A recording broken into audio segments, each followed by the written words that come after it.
Hey guys, thanks for joining me and welcome to another webisode with Untitled Chapter. I'm Mark Utelli, and today with me is Chuck O'Neill and Lisa Rinaman, who will be discussing Senate Bill 712.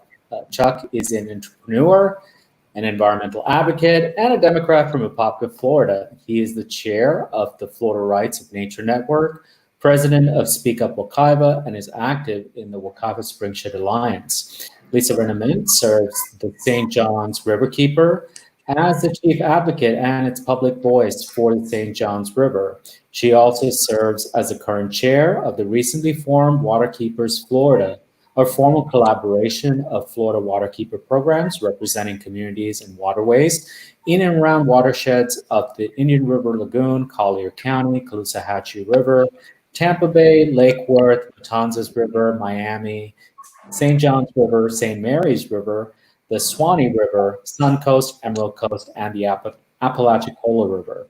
Couple Fern is celebrating its 10-year anniversary this year. Please consider donating to our outreach. Every little bit helps.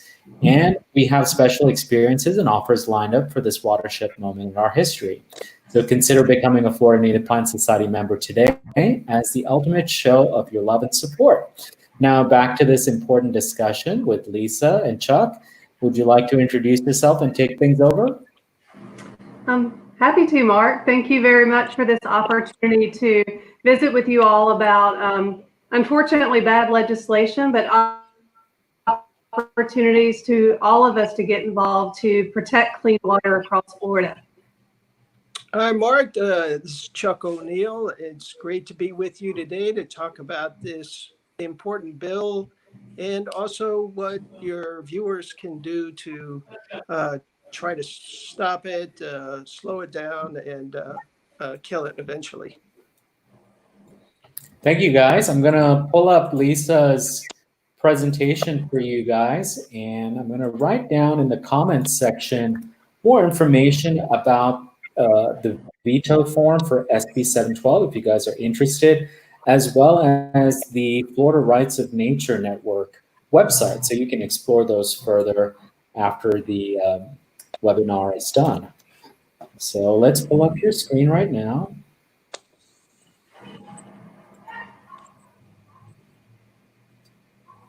All right. Well, thank you. So Senate Bill 712, this was introduced in this past legislative session. And just to be very clear, it fails Florida waters. This bill, when it was originally filed, we were optimistic. And we weren't optimistic because it was a good bill from the beginning. We were optimistic because it was addressing important issues that need to be addressed that we'll talk about in a minute. Unfortunately, even from the very beginning, it didn't have enough teeth, it didn't have enough enforcement, and it did not have enough true policy change to save Florida waters. And so this bill, in essence, has put our waters at risk. And so that's why it's so important we continue to have this conversation today and moving forward, how we can work together to save Florida waters. Next slide. So the big question is Florida committed to clean water in future generations? I think we sadly can say that it's not. We're not seeing Florida leaders truly do what they need to do to roll back pollution and stop it at its source. And unfortunately, we're seeing toxic blue-green algae and red tide throughout our state, like what we're seeing right here. And this is not just an environmental issue. This is an economic issue. It's a health issue. It basically threatens Florida in many different ways, not to mention our health. Next slide.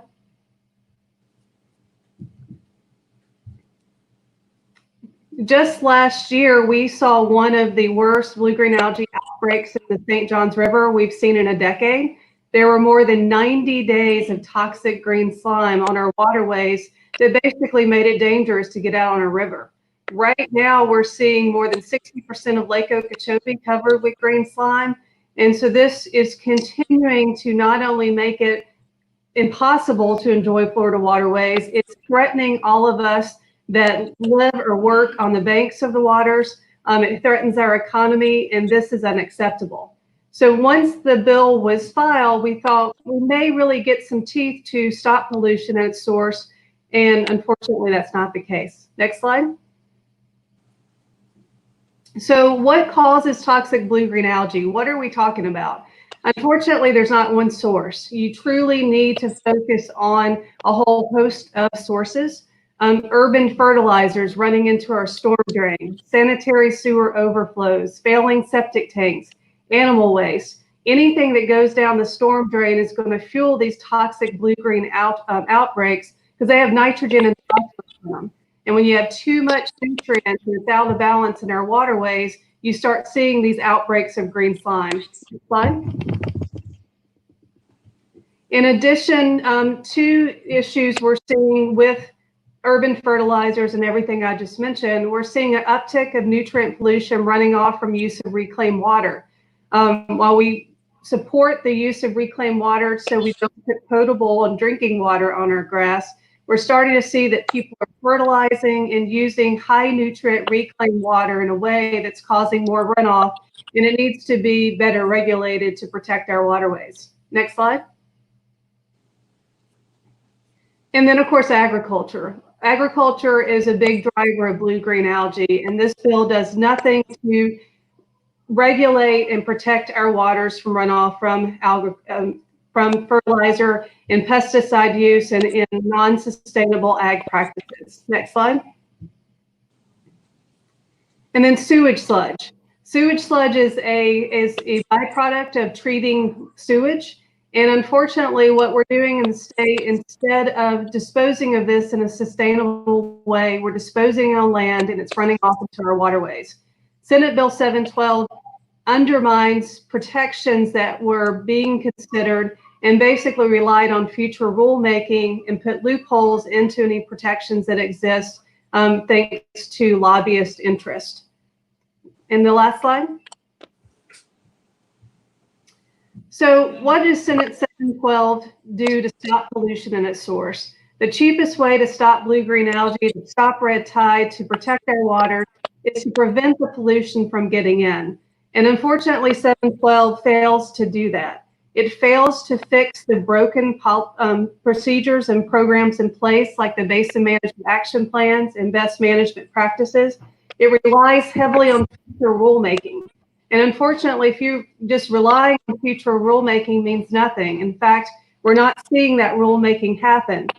Back in 2008, the state and legislature said we need to have new stormwater rules to protect our waters from too much nutrient pollution. And they still haven't made that rulemaking today, more than a decade later.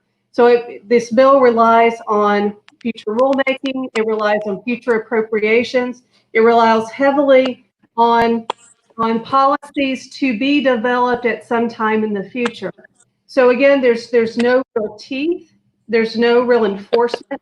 There's no real tools that are given to our cities, our counties, or to us as citizens to make sure we have clean waters and stop our pollution at its source.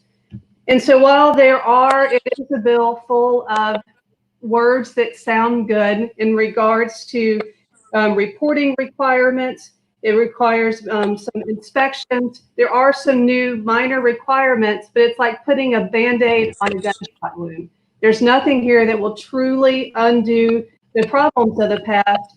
And unfortunately, as it went through the legislative system that we see too many times in the state of Florida, as it was watered down to the point that if this bill moves forward, it'll basically lure us all into a false sense of security that our waters are protected. And so for that reason, that is why we're opposed to this bill and appreciate the opportunity to talk about some of the issues with it. At this point, I want to turn it over to Chuck, because another insult to injury that happened during the legislative process was a poison pill with the amendment of the rights of nature preemption. So now I'll turn it over to you, Chuck.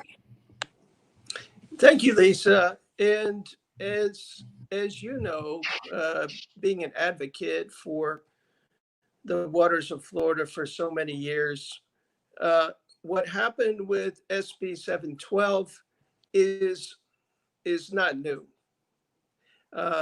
Year after year, we see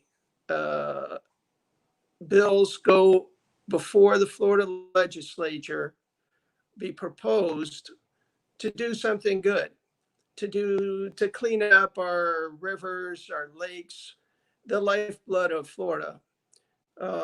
We had a group on our Rights of Nature weekly call the other day, and I said to them, I asked them, what is your favorite memory of Florida? And one by one, they said, going to the beach as a kid, or my dad taking me fishing, or what. And the one commonality through all these stories of all these favorite moments of Florida was they all tied together with our waterways, whether it's our beaches or rivers or springs, our estuaries like the Indian River Lagoon. There's something about Floridians that is tied to water. So when we're faced with these things, that like Lisa was talking about, the blue-green algae in the St. Johns River, it's an impact to the way we live. It's an impact to our quality of life. And it's also an impact to our health. We're seeing blue-green algae in Lake Washington, at the headwaters of the St. Johns. And Lake Washington is the primary water source for the city of Melbourne and Satellite Beach. There is scientific evidence that links blue-green algae to horrible diseases like Lou Gehrig's disease and Alzheimer's. There's a chemical that can be produced called BMAA. That you can do some research and put it into your Google and read about it.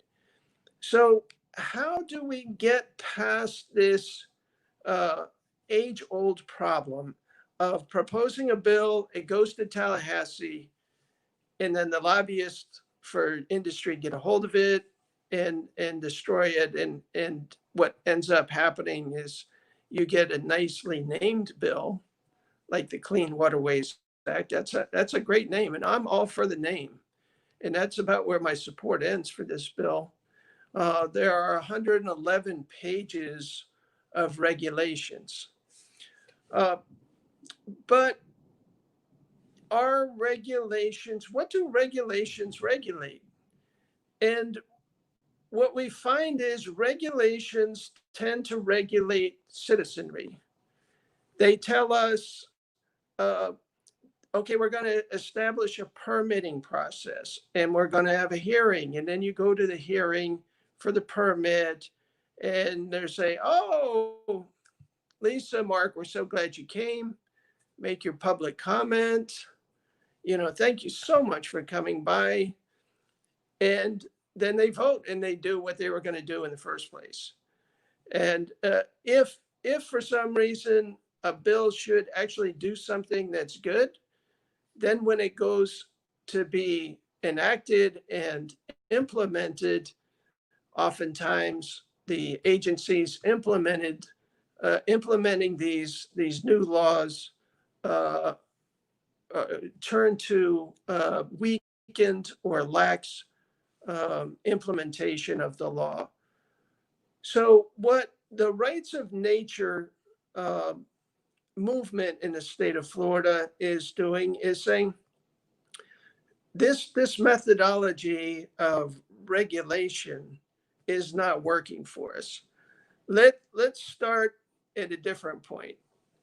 Let's not start at how much pollution you can put in the river. Let's start at the river being clean and that the river has the right to clean water and that you and I have the right to swim in clean water, to drink clean water, to recreate in clean water.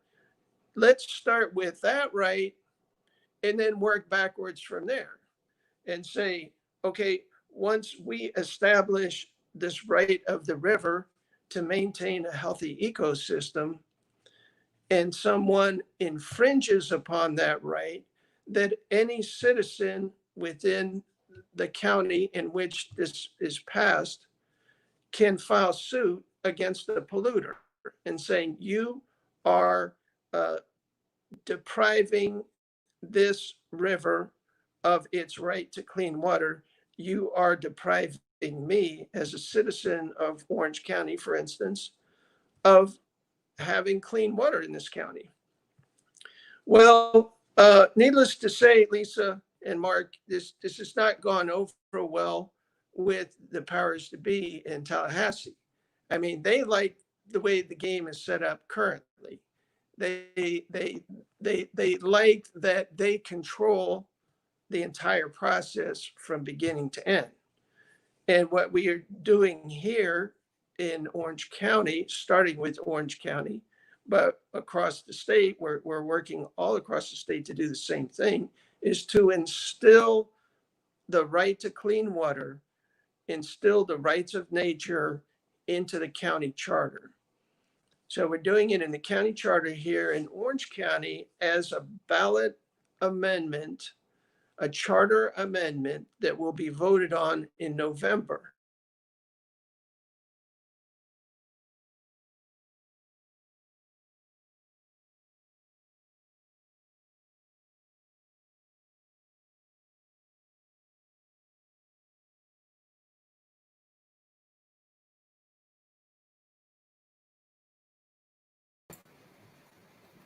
Chuck, I think we lost you with your audio.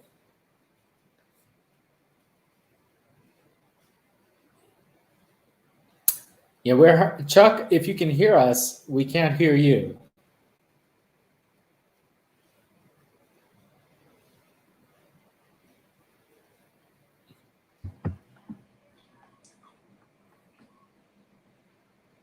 I think I can hear Lisa, but I can't hear Chuck.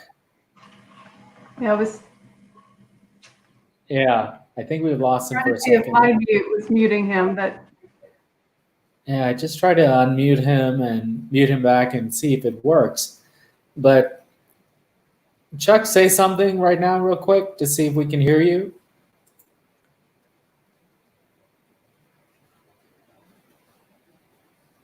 No, we can't.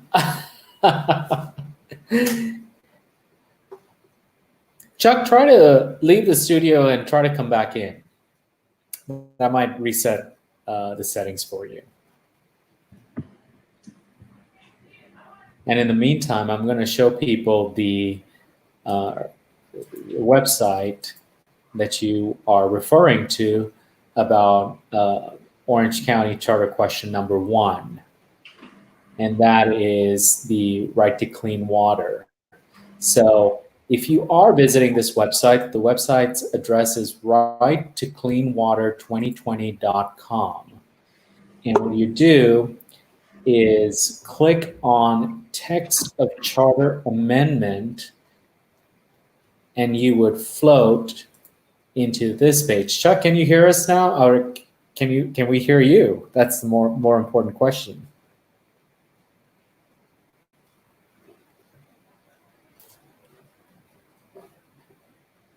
Yes, Chuck is having technical difficulties, but here is the charter amendment, and it goes into the official wording, the lowdown. Basically, it says it would further protections of the Wekiva, Ekalachie, and other waters within the boundaries of Orange County, and Orange counties would, for the first time, have right to file suit against government and corporate entities that pollute water. So here is the exact verbiage. It goes way down, and then you can click on this little button that says Get Involved, and it will pull up the Facebook website for Right to Clean Water. Lisa, any thoughts on this while we get Chuck back? most definitely. And I just want to underscore everything that Chuck just said. During the process this past session, Waterkeepers Florida, along with Florida Springs Council and Sierra Club, we worked diligently to get amendments on this bill that would provide these protections. And we provided 18 amendments, and not one was accepted. In fact, once we were trying to get more protections, there were more lost. And so having other ways to disrupt the broken system, I think is important, and that's what Chuck's presented today. So, Chuck, are you back? Can we hear you? Can you hear me now? Yes. Okay. Okay. Sorry for the disruption. I guess somebody called while I was in the middle of talking, and that kind of put the nix on it. But as far as what we're doing here in Orange County is to put on the ballot an amendment to the charter to enable a citizen to bring an action in the name of themselves and also in the name of the river to sue polluting entities that could be governmental or corporate to get them to stop polluting the river, and B, pay the cost of restoration back to the point that they had begun to pollute the river in the first place. Do you have any questions on that, Mark or Lisa? I do not. I think this is a great initiative. Is this the first for the state as a whole? Yes, it is, Mark. And even though there have been rights of nature provisions passed in other cities and towns around the country, about 36, this is the first time that this is going to be on the ballot in a county. And as you know, Orange County is a large county. It's about 1.4 million people now. So this is the largest initiative of its type in the entire country. And I want to read to you the kind of the meat of the charter amendment. And you can see the actual language at the website, righttocleanwater2020.com. But it says the Wekiva River and Econ-Lockhatchee River, portions of which are within the boundaries of Orange County, and all other waters within the boundaries of Orange County have the right to exist, flow, to be protected against pollution, and to maintain a healthy ecosystem. So that's part one. And part two says all citizens of Orange County have a right to clean water by having the waters of Orange County protected against pollution. So the first part is a rights of nature provision. The second one is kind of a centered around the citizens of Orange County. And through this process, we initially proposed just the Wekiva and Econ River to have rights covered under this ordinance, but through this charter amendment. But through the process, we found that other communities within Orange County wanted the same protection of their streams, of their lakes and rivers. And so it was broadened through the process to cover all waters of Orange County. And that includes, for instance, Lake Apopka, one of the most polluted lakes in Florida, will be covered by this as well. So, let's talk for a second about SB 712 and what it does. Now that you know what the rights of nature is, SB 712 on line 2371 says, a local government regulation, ordinance, code, rule, comprehensive plan, charter, or any other provision of law may not recognize or grant any legal rights to a plant, an animal, a body of water, or any other part of the natural environment that is not a person or political subdivision as defined in statute 1.01 section 8 or grant such person or political subdivision any specific rights related to the natural environment not otherwise authorized in general law. All right, Mark, could you tell me what that means? It basically means we can never add rights of nature on the books. That's right. They're stopping it totally and saying no local government can exceed the level of protection that the state establishes. So they're putting in a ceiling of protection. They're saying what we're doing here at the state is the maximum amount that any county can offer its citizens. And if a county tries to offer any further protection than what we're setting up here at the state level, that is going to be illegal.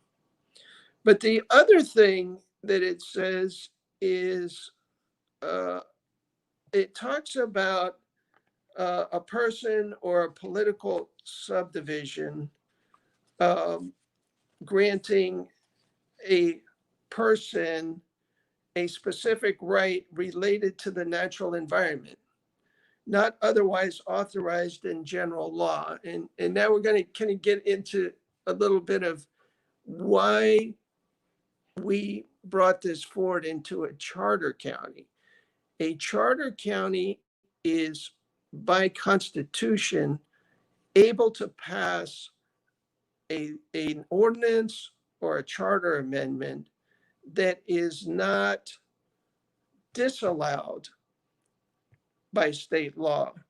And what they're saying here is you can't do anything unless we specifically tell you you can do that. So this little section, this poison pill, as Lisa called it, is actually trying to change the constitution of the state of Florida and take away the powers that charter counties have. There are 20 charter counties out of the 67 counties in the state. Uh, Duval County is a charter county. Orange is a charter county. Seminole, Osceola, Polk, Hillsborough, Pinellas, all the way down to Lee County, Leon County, Alachua County, Palm Beach, Broward, and Dade are all charter counties. So what this would do is say, we, the Florida legislature, are going to tell you what to do, and you cannot do anything to protect your waterways unless we specifically tell you you can do that. And we find that to be unconstitutional. So if the governor does sign this bill, we have a, a lawsuit ready to file the next day to challenge the state's ability to limit the powers of charter governments that are already provided for in our Constitution.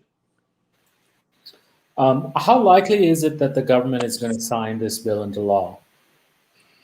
Well, as Lisa was saying, this bill is it's a massive omnibus bill, and there are $650 million worth of appropriations in the bill. So now that COVID has reduced the amount of revenues coming into the state of Florida by about $2 billion, and I would say that's probably just a conservative estimate. The governor has got to be looking for places where he can cut the expenditures of the state that will be most palatable. I think this is an easy place for him to just not sign this bill and save the state $650 million and enable Orange County to move ahead and put this into practice, this charter amendment. And hey, what's the worst thing could happen is our waters start getting cleaner here in Orange County. would that be a great precedent for the rest of the state? Absolutely, I agree. And I hope Seminole County follows suit as well. It directly affects the St. Johns River. Seminole is home to some large lakes, Lake Jessup, Lake Monroe. Um, Well, and same with the Orange County passage of this, because Lake Apaka is the headwaters of the Ocklawaha, which is the largest tributary to the St. Johns. The Econlocache, the Wekiva, they're tributaries to the St. Johns. All of these waterways are connected, so it's improvements to different waterways definitely would help other waterways downstream. But it is important we have this holistic approach and try to get as many protections in place. And I would say on Senate Bill 712, it was very popular among the legislature. And so, there's a lot of heat for it to be signed from the legislative side of things. But there are problems with it that we've discussed today.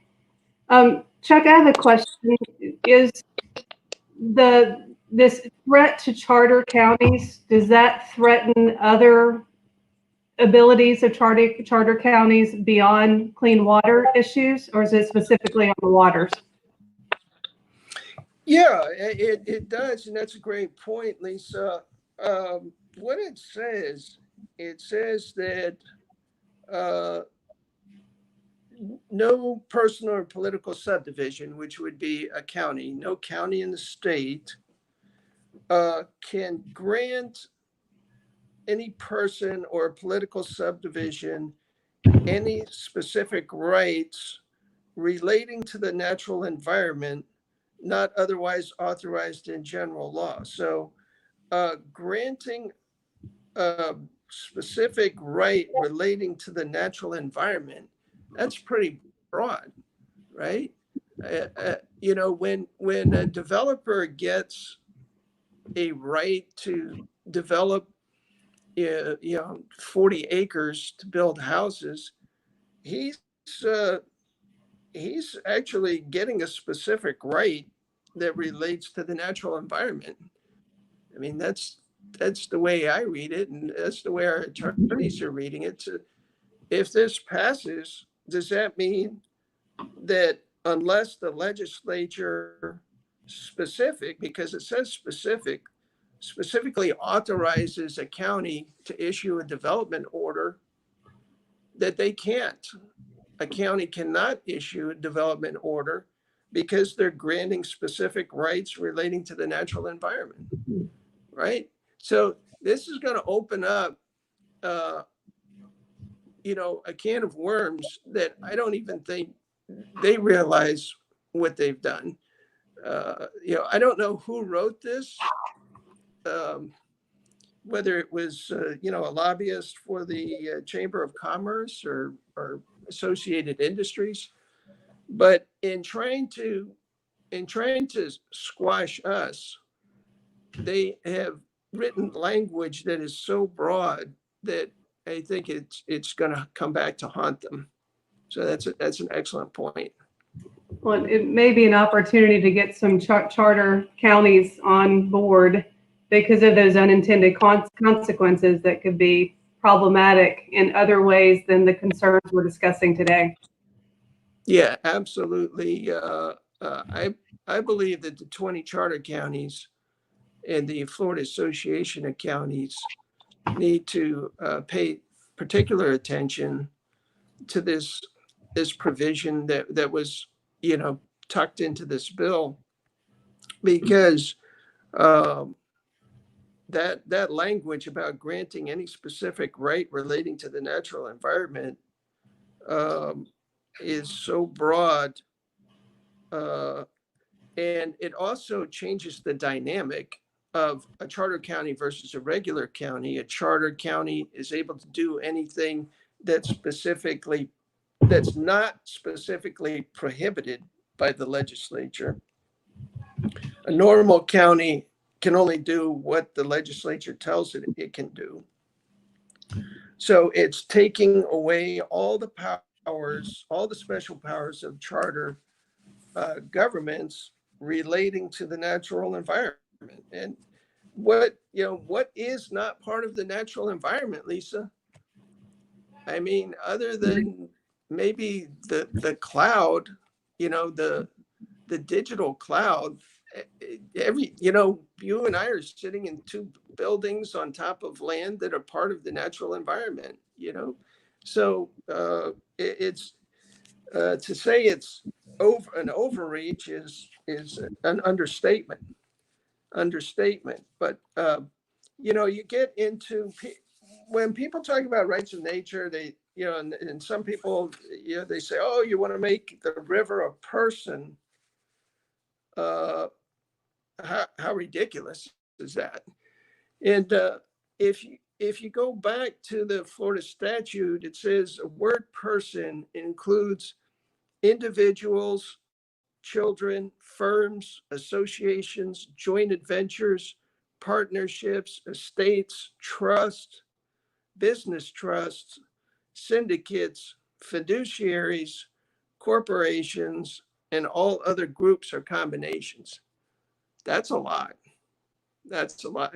So all those things are considered persons under Florida law and have the rights of personhood. They have the First Amendment right. They have Fifth Amendment rights. They have all the rights in the federal Constitution that a person would have. So you have corporations who are inanimate objects have personhood in the state of Florida. So if you and I could get together in about 10 minutes, form a corporation in the state of Florida, and that has all the rights of a person, why wouldn't a river like the St. John's River that's been there tens of thousands of years, why can't we afford it just, how about one right? How about the right to exist? Oh no, that would be too radical. So, we just see this as common sense. And the other point is, they say, oh, well, you're doing something that's radically new.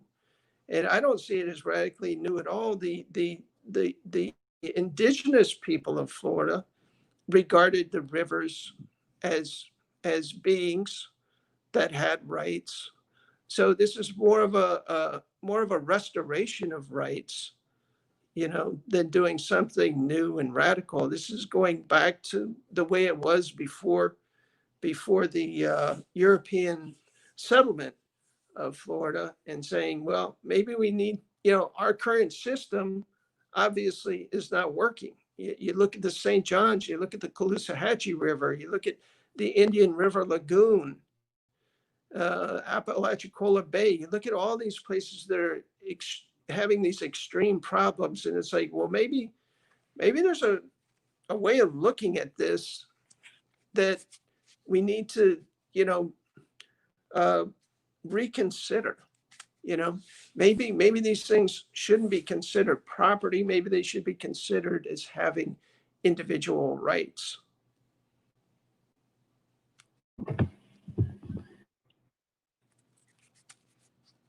You back, Mark?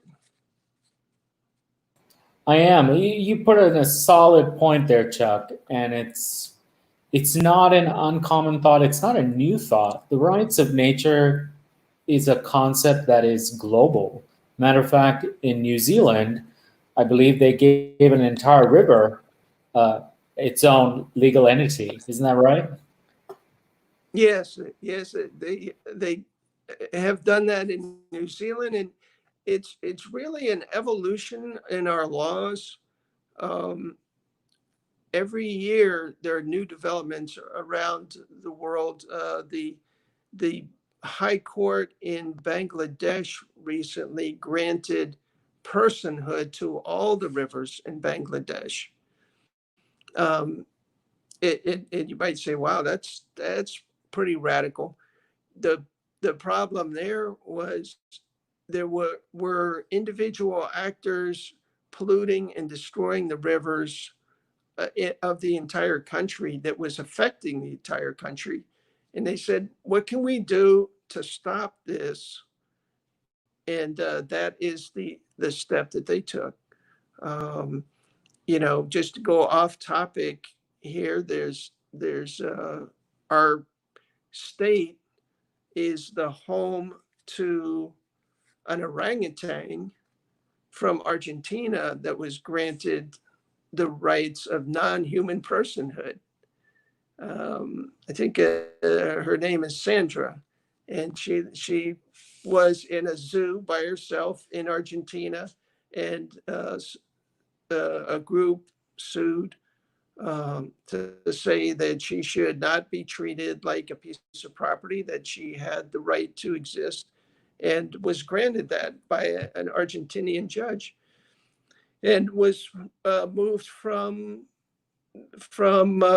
Argentina to Florida. So we already, as far as that goes, about, as I was reading to you, what the legislature is saying, specific rights, and can't grant rights to a plant and animal. It's already been done, right? It's already been done because I agree. she's here. We're not can't creating undo the the wheel. past. What's Yeah, that? we're not creating the wheel. No, So we're not creating the wheel. And you know what? Lisa probably more than any individual person in this state knows how hard it is to get the legislature to do something positive for our waterways. You know, she's up there in Tallahassee making public comment, and she's been doing it ever since I've been involved with these clean water issues that goes back to 2012. And time again, we run into this dead end. And why do we run into this dead end? It goes back to the Title I of Florida statutes, Section 1.001, definitions, because it goes back to how we define nature. And how we have defined nature in Florida law is property, right? The river is the property of the state. This lake is the property of this corporation. Well, these are things that existed long before we were here. We were swinging from trees when a lot of these rivers were here.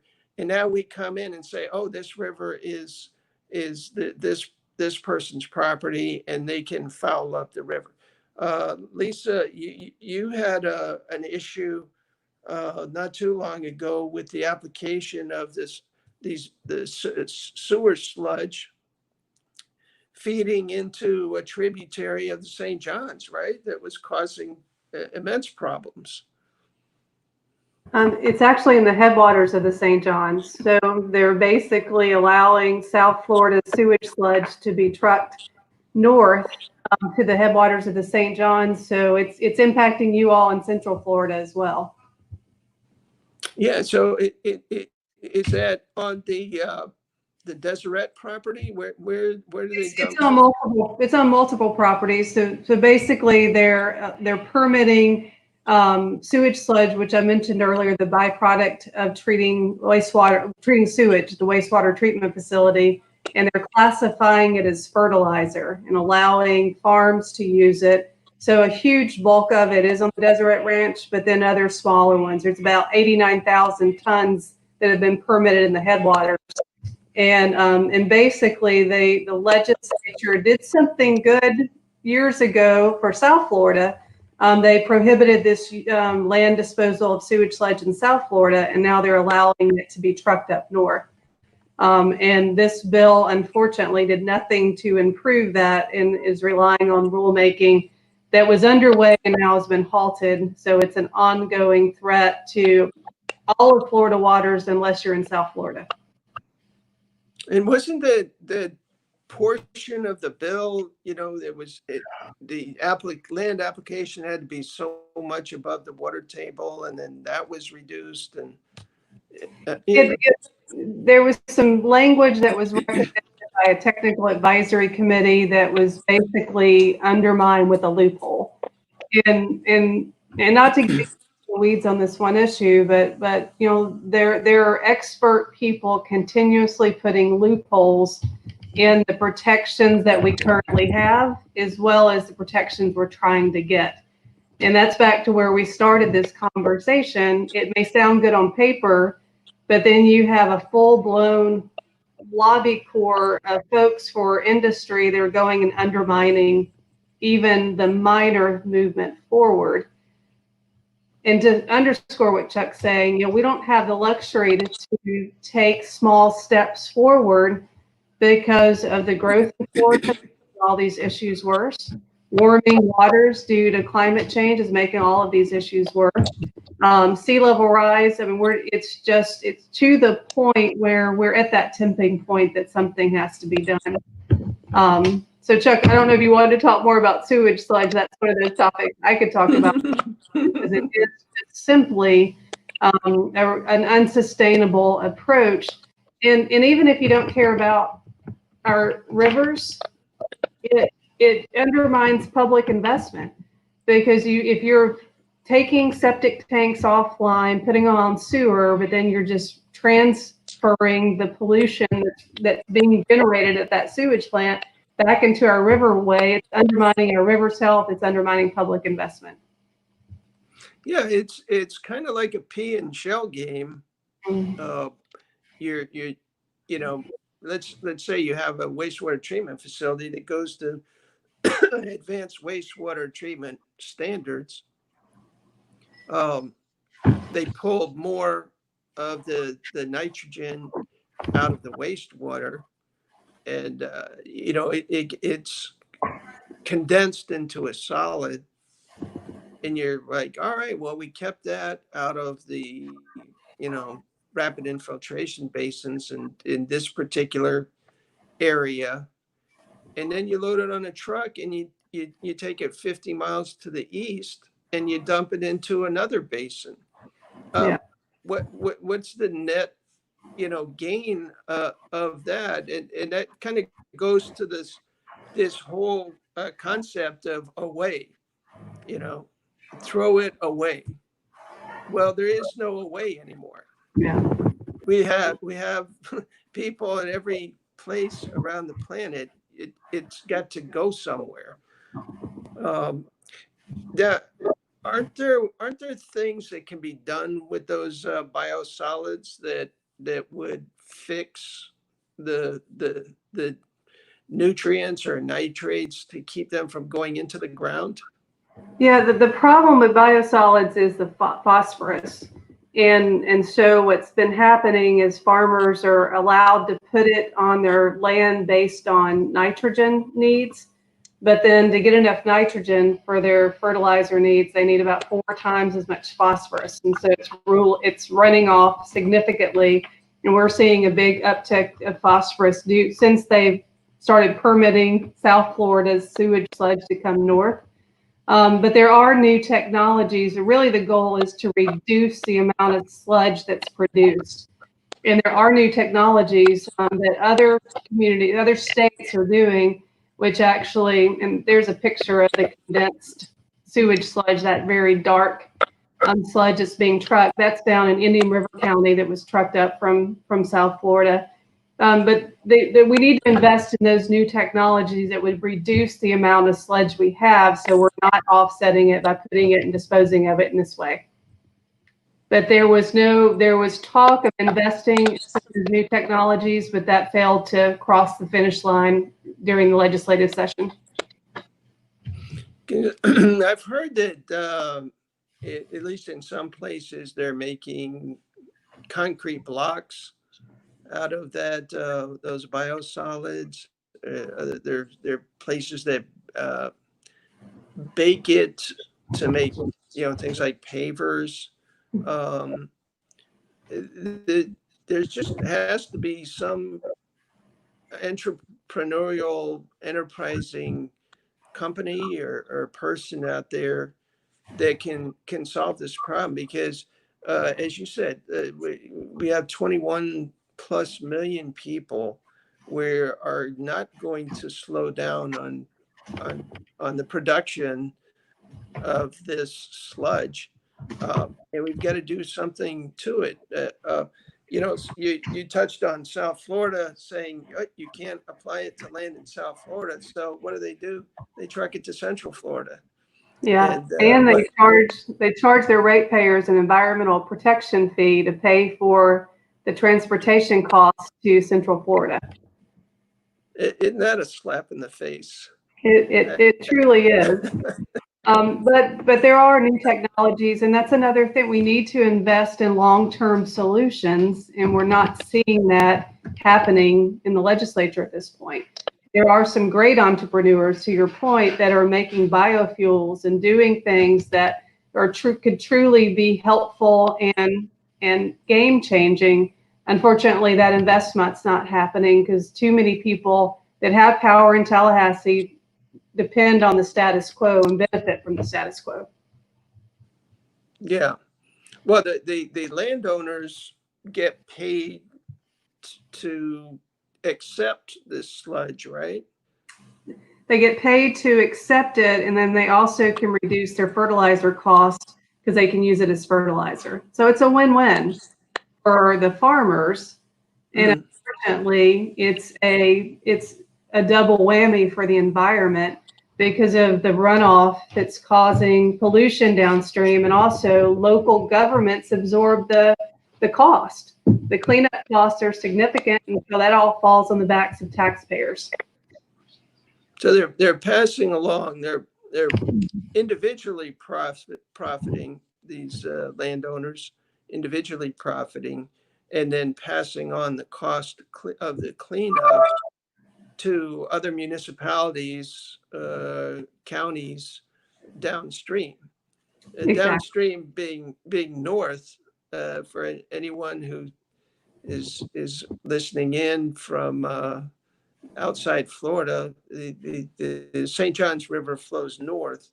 So these problems that are happening in, for instance, Osceola County, land application, or Brevard County, that's all moving north into the Lake Monroe by Sanford, and then up the St. Johns River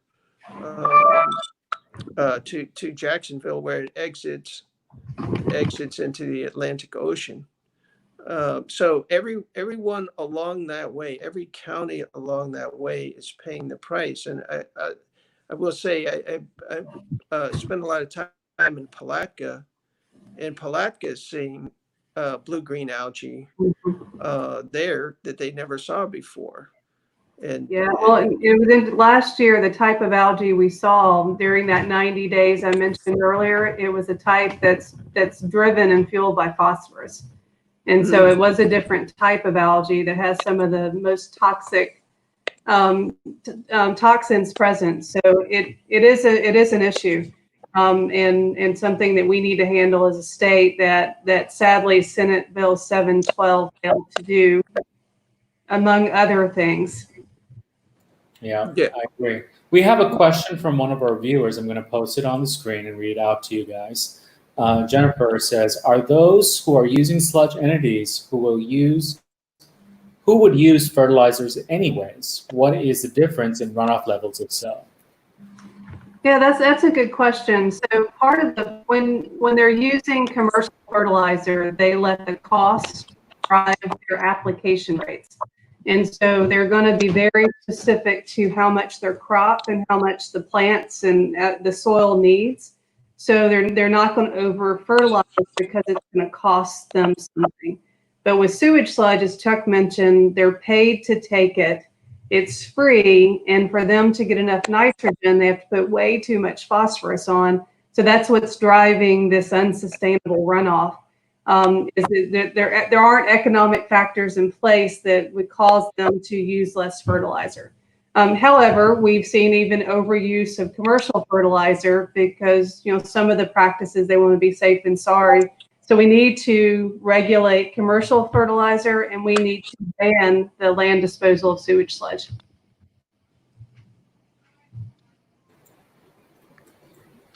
Well done. So we're almost wrapping things up. However, I'd like to touch base on the Rights of Nature Network website. So I'm going to take you guys there.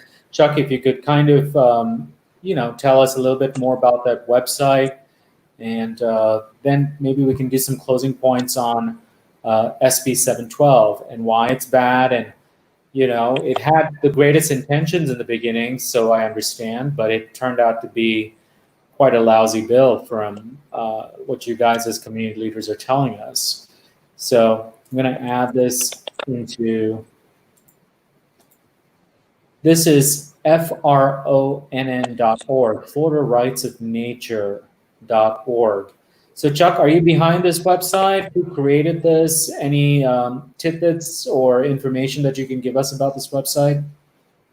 Yes, we created the Florida Rights of Nature Network in February of this year to assist local communities and activists in local communities in putting charter amendments or ordinances forward to protect the waters in counties and individual cities.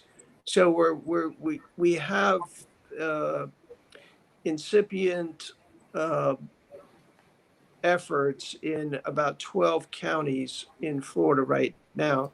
And we're looking for people who want to protect the waters in their areas and assist them in drafting new ordinances centered around the specific problems that they're having.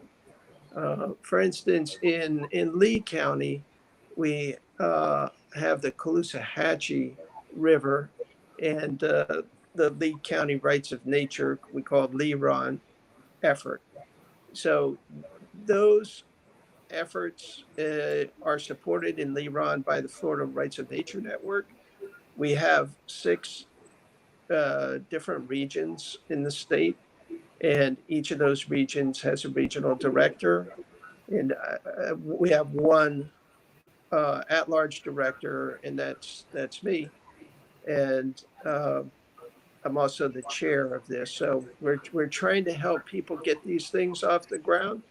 We know this is not easy, Mark and Lisa, because when you're changing Title One, Section One, Part One of Florida statutes, you're going straight to the source code of how uh, companies, corporations have been able to manipulate the public to maximize profits at the expense of the public.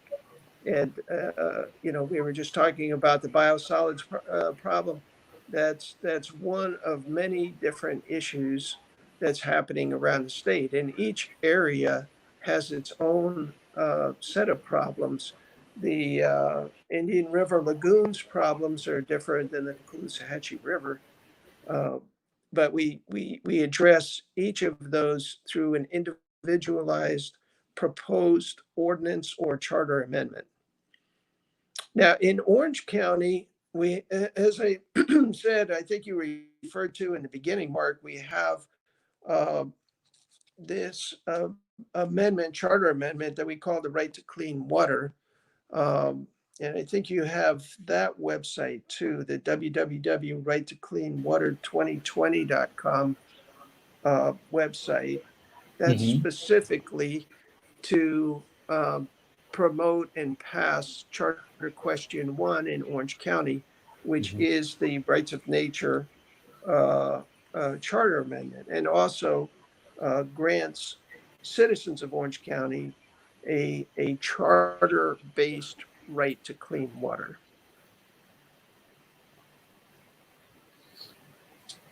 That's right, guys, and we have it up on our screen right now. The website is righttocleanwater2020.com, and that's for people in Orange County. As Chuck mentioned, there are more than just Orange and Osceola and Seminole County that are charter counties. So it's important that we know that we can do this thanks to our charter counties And SB 712 has some verbiage in there that would supersede the charter amendments that individual counties have.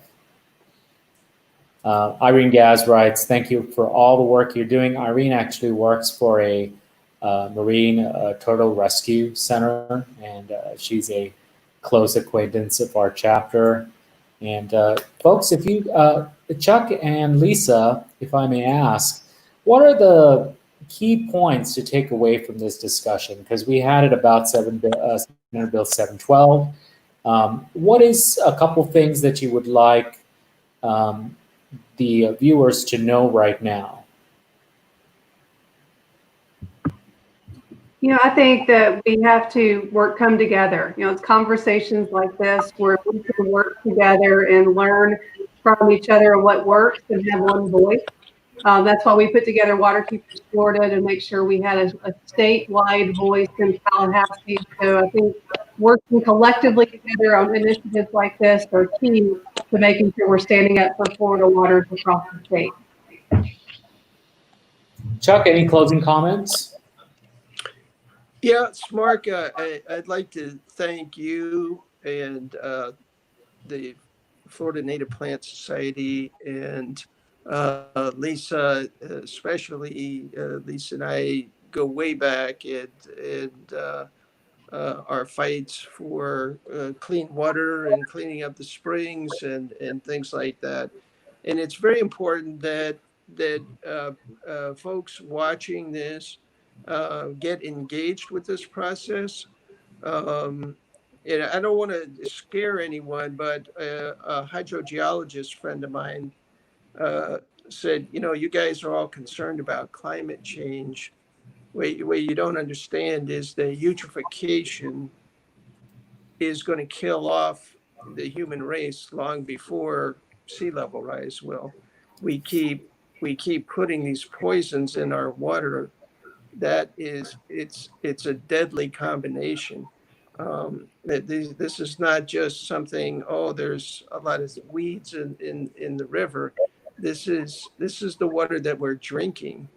And it contains these toxins, these microcystins that are causing serious illness in people. And it's something that really is, in my opinion, at the level of a state of emergency in the state of Florida. But you would not know that by listening to our legislature, who, as long as they're making money for their It is unfortunate. clientele, that's all they're concerned about. It's unfortunate that we live in a political atmosphere that is only worried about the present and has no foresight for their repercussions in the future. It is very sad. Very true. Yeah. Very, very true. It's short-sightedness. And we're all our paying children. the price. Our children are gonna pay the price. Yes. Yeah. Very true. Very true. Well, and I also want to thank you, Mark, and everyone. Native plants are a big part of the solution, and so we appreciate all you do in facilitating this conversation and bringing like-minded people together. So thank you very much. Thank you so much. Your time is invaluable to me personally, and as community leaders, we look up to you guys for political advice, things that are actually heading to the governor's desk. So really appreciate your time. If there's anything a native plant, couplet fern can do for you guys on the local level, please reach out to us. Native plants are very crucial to clean water, and they play a very important core message when it comes to water conservation. So thank you so much, and please keep us in mind. Thank you. Thank you, Mark. Thank you, Good to see you Lisa. both. Thank you, All guys. right. Bye for now. Bye-bye.